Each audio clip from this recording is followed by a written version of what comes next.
Okay, we're starting this with something that looks like example number 5. If an astronaut weighs 130 pounds on Earth, then her weight above Earth is given by the equation below.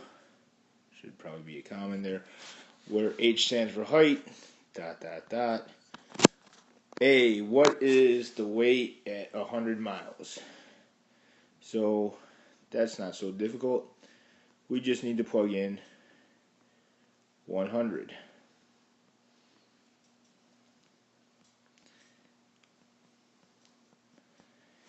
Now when putting this in the calculator,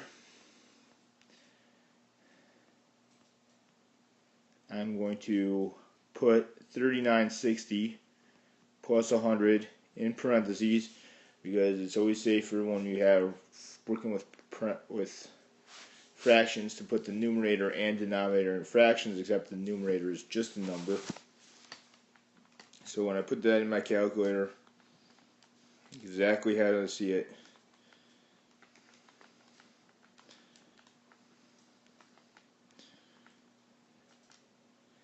I get 123.6.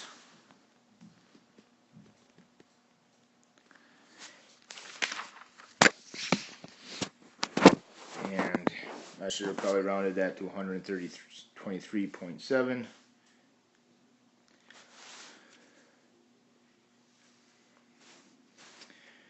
B. Make a table up to 500 using 100-mile increments.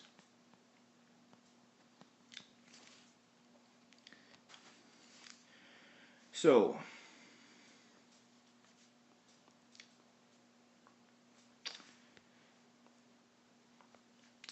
height,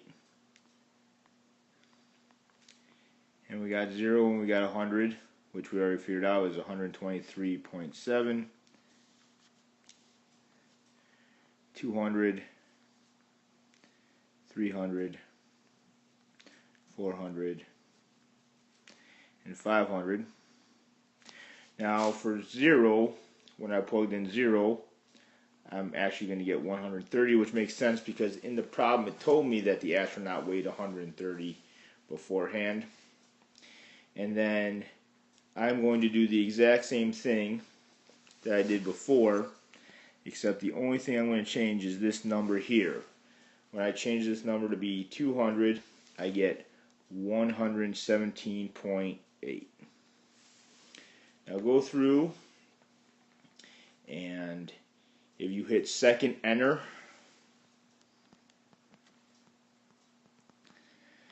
it pops up and you can just change that number that you want from 200 to 300, and I get 112.3. And these numbers keep going down, which makes sense because the farther you get away from Earth, the lighter you are going to weigh because the gravitational pull gets weaker. That's my science knowledge. And that's how we do part B. Alright, for finding domain,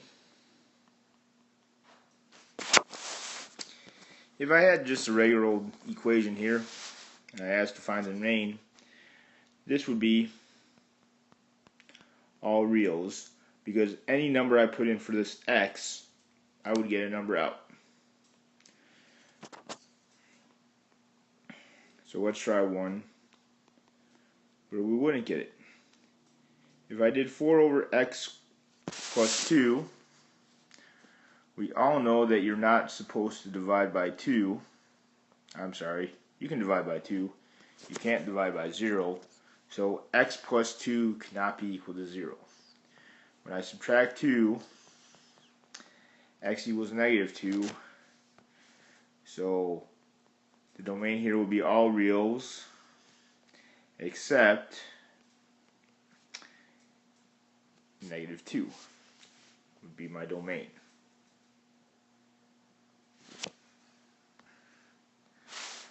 Let's do one with the square root. So f of x equals the square root of 2 minus 3x. Now for square roots, we know that if you have a negative square root, then you get an imaginary number. So I'm going to subtract 2, negative 3x is greater than or equal to negative 2, and then I'm going to divide by negative 3. Hopefully we all remember that when you divide by a negative, you have to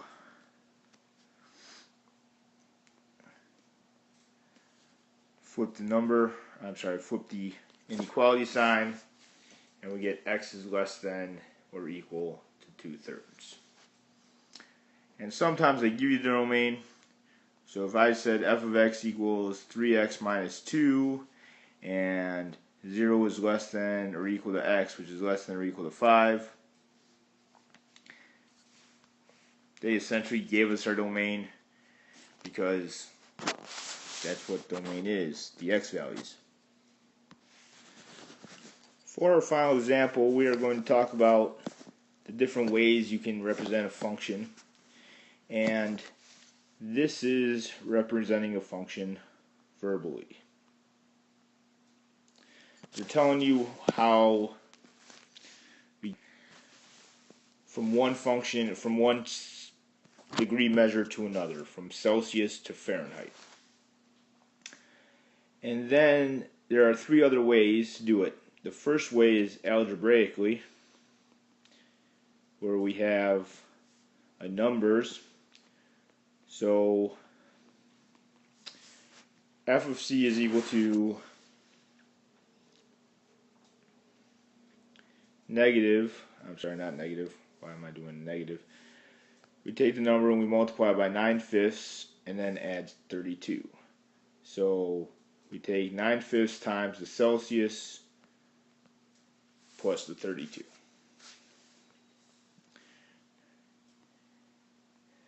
Then we do it numerically. So I'm going to make a quick table where I'm going to do negative 10, 0, 10, 20, 30. 5 numbers should be enough. I start with negative 10 because if it makes sense, we should always use a negative number. So negative 10 times 9/5 plus 32 is 14. So 9/5 parenthesis negative 10 plus 32. When I plug in 0, it's 32. When I plug in positive 10, it turns out to be 50. When I plug in 20, it turns out to be 68. And when I plug in 30, it turns out to be 86.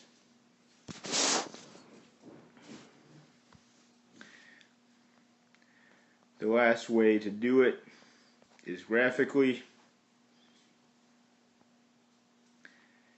So here's my graph. Actually, I'll work with it. Okay, so remember these numbers.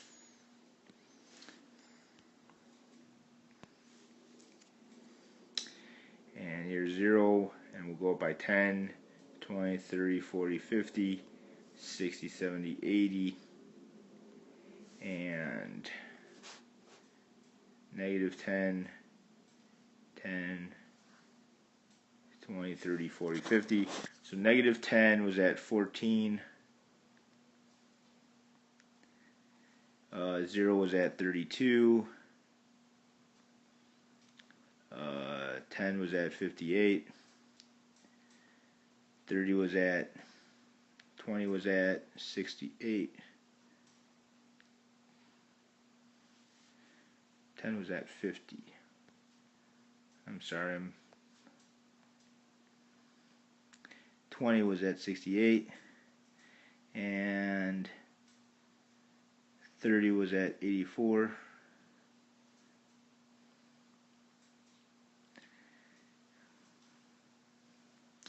and it should come out to be a perfect line, except I have trouble graphing on this. Alright, so that would be the rest of 2-1.